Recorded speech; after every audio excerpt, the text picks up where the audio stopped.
あなたは自分にしかない個性はありますか？遡ること105年前の1917年、舞台はオーストリアの都市グラーツ。この町に軍隊への入隊を志願する一人の男がいました。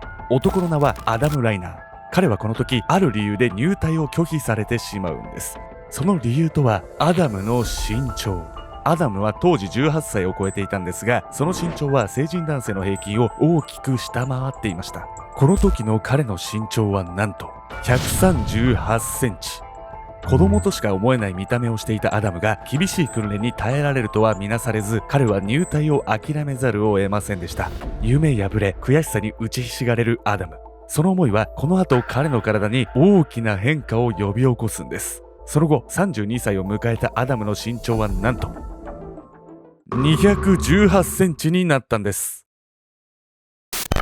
成人後身長1メートルもの成長を見せたアダム・ライナー。彼の身体に一体何が起こったのか、そしてその後何があったのか。そこには人と違いすぎる人生がゆえの悲劇的結末が待っていたんです。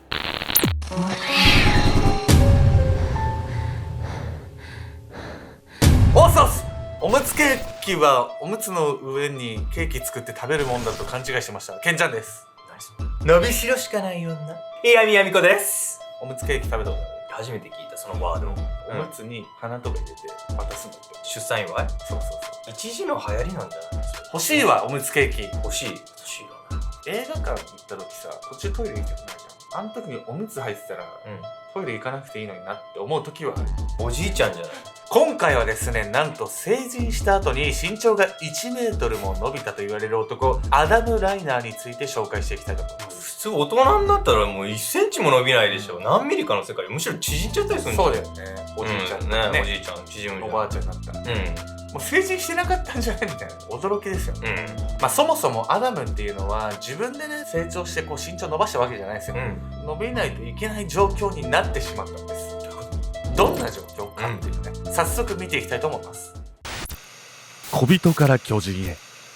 遡ること105年前の1917年、今回の舞台はオーストリアの都市グラーツ。この町に軍隊への入隊を志願する一人の男がいました。男の名はアダム・ライナー。アダムは18歳にして身長が138センチしかありませんでした。屈強な志願者の中にただ一人小学生が紛れ込んでいるような異様な光景。子供ほどの背丈しかない彼が兵士になれるわけもなく、この時アダムは入隊を拒否されてしまうんです。夢を捨てきれなかったアダムは翌年再び入隊試験を受けるんですが、その結果はまたしても入隊拒否。入れさせろもう。身長は少し伸びて143センチになっていたものの、基準を大きく下回っていることに変わりなかったんです。そしてこの時彼は医師からとある診断を下されます。その診断は小人症。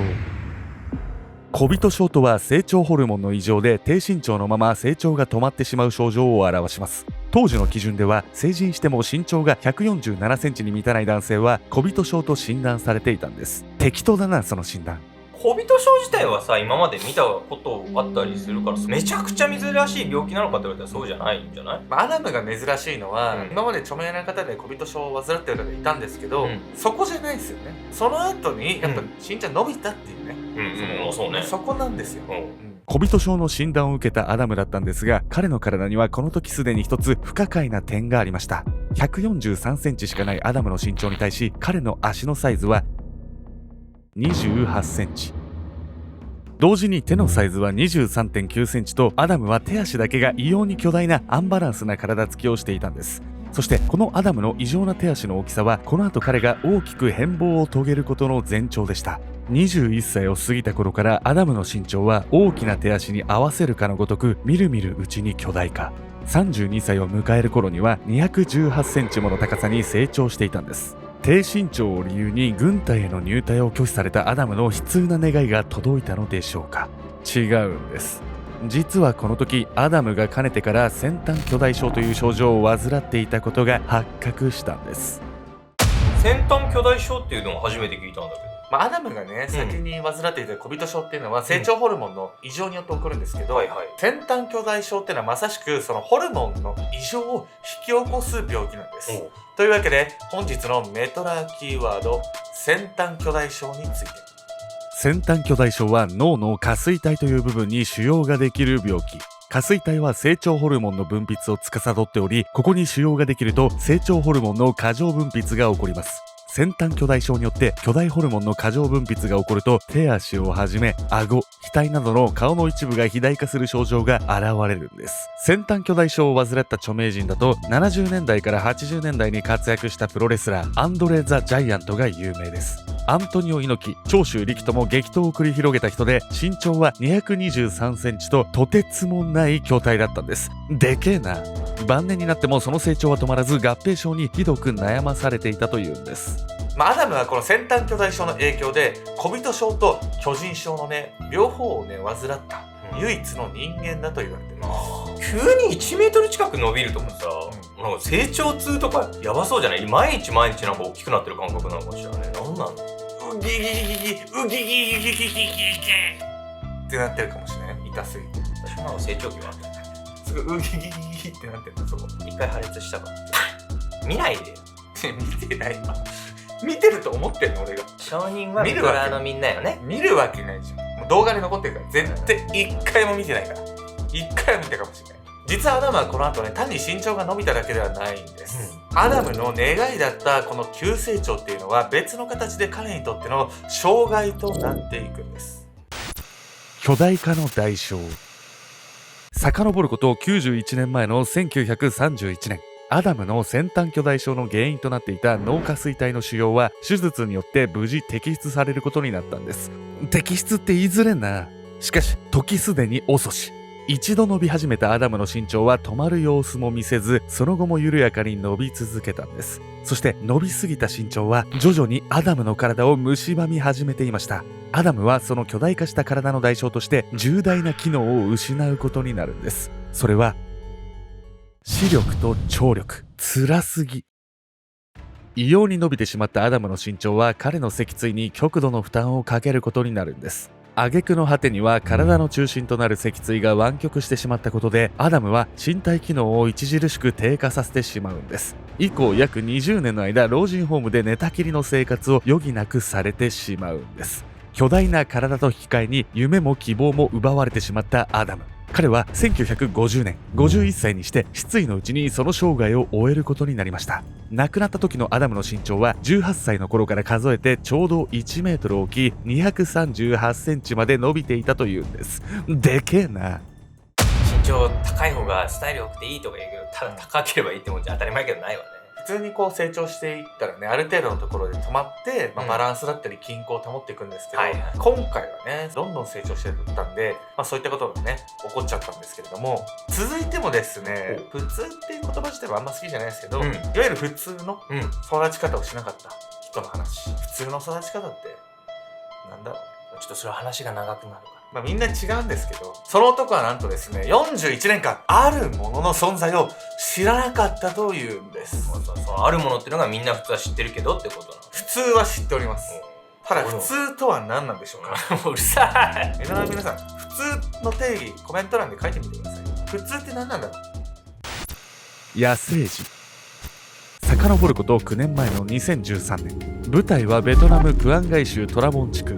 当時43歳の男とその父親が故郷の村で保護されることになりました。男の名はホー・バンラン。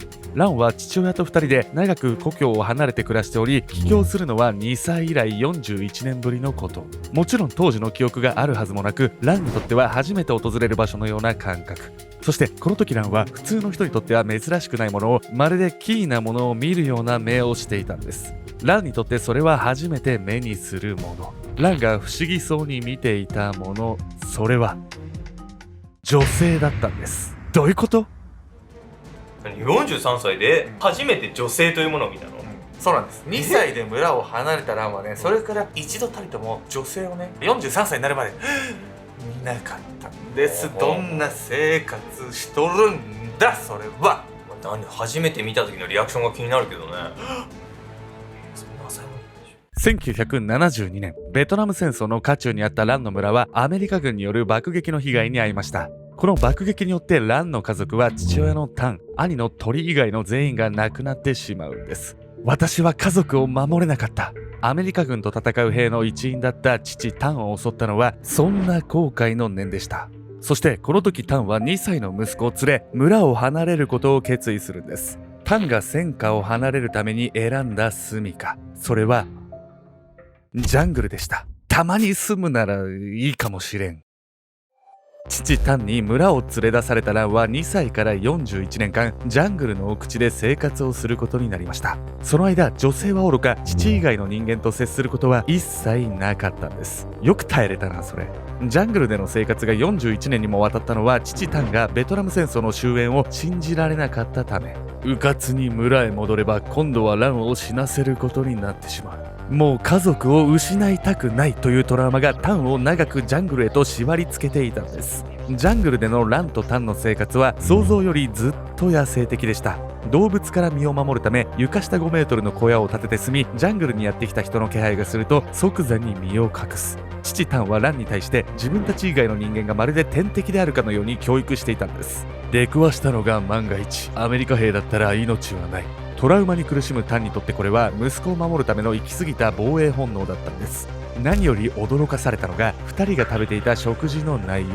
ランとタンが食べていたのは猿やネズミなどの動物。彼らはまるで獰猛な肉食獣がのごとく野生動物を捕らえては食べる、そんな生活を送っていたんです。2歳からジャングルってもうリアルターザンじゃないの。20歳ぐらいまではあ、ターザンだったの？フッサの森に住んでましたね。フーザンって言われてましたね。誰がネーミングしたのかちょっと連れてきてほしいわね。この後ね、ランはね、村に戻ることになるんですけど、この出来事っていうのはラン本人にとってはね、そんなにいい影響をね、及ぼさなかったんです。村の人たちのね、影響を受けたランっていうのは、思わぬ方向に変貌していくんです。真の故郷。2013年、老齢を迎えていた父タンが体調を悪化させ、ジャングルでの生活を続けるのが難しくなってしまうんです。その状況を知って動いたのが村に残っていたランの兄、トリでした。トリの計らいでランとタンは村で保護される運びに。こうしてランとタンの親子は41年ぶりに故郷の村へ戻ることになったんです。村へ戻ったランは当初言葉すらまともに話せない状態。しかし兄トリはそんなランを社会復帰させるべく彼に農業を教え込みます。作物を育てるという行為は野生児のランにも理解しやすかったのか、彼はすぐに仕事を覚えました。ただそれは作業を覚えたというだけのこと。ランの普段の暮らしぶりには村へ帰ってもやはり普通の人間とは相入れない部分が多々ありました。村の中をふんどし一丁で歩き回り、店へ買い物に行けばお金の概念がわからず品物を勝手に持って帰ってきてしまう。兄トリはそんなランに服を買い与え、迷惑をかけたお店には自分が後から代金を支払いに行ったというんです。トリはランが面倒を起こすたび、その尻拭いを買って出て、なんとか彼が村に馴染めるように最大限の世話を焼いていたんです。優しいな。そんな兄の献身的な手助けから人間らしい生活にも徐々に慣れつつあったラン。他の村人とのコミュニケーションも取るようになり、全てが順調に運んでいたかのように見えました。しかしある出来事を境に彼の社会復帰は白紙の状態へと戻ってしまうんです。2017年、ランの父タンはとうとう病状を悪化させ帰らぬ人に。父の死を受けたランはそれ以来どこか塞ぎ込み、また村と距離を取るようになってしまうんです。41年間もさ、唯一頼りにしてた人が亡くなっちゃうってめちゃくちゃショックよ、そりゃね。無理だわ。ランがね、村に馴染もうとしたのはやっぱお父さん大変だったんですよ。父タンを失って以降、ランは村から4キロ離れた場所に小屋を建て、一人で暮らすようになりました。以前のようにネズミや猿などの動物を捕らえては食べる生活。ただ前と違っていたところは、小屋の周りの土地を使い農業を並行して行っていたこと。そして捕まえた動物を村に売りに来るようになったこと。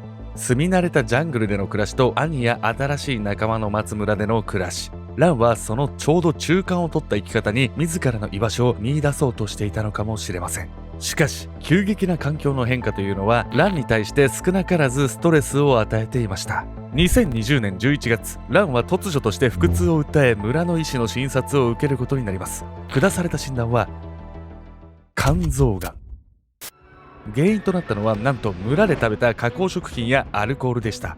それらがランに病魔をもたらしたのは、彼が村へ出入りするようになるまで自然由来のものだけを食べて育っていたから。野生動物のように暮らしてきたランにとって、人の手が加えられた食べ物は寿命を縮める劇薬となっていたんです。病魔に苦しむその最中、ランはこんな言葉を口にしたといいます。長生きして自分の子供やその成長する姿を見たかった。41年間人との関わりを断ち、村へ戻るまで女性の姿さえ見たことがなかったラン。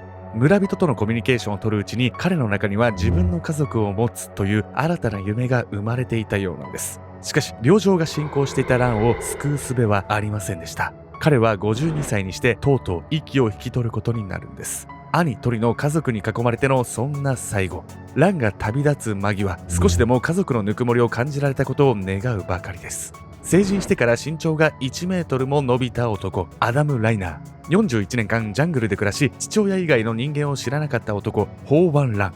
人とは違いすぎる人生を送った彼らはいずれも急激な変化にさらされたがゆえの悲しい末路をたどることになりました。周囲とは明らかに異なった環境、そして自分自身の状況。そんな中、先に挙げた2人は何を思い、何を考えていたのか。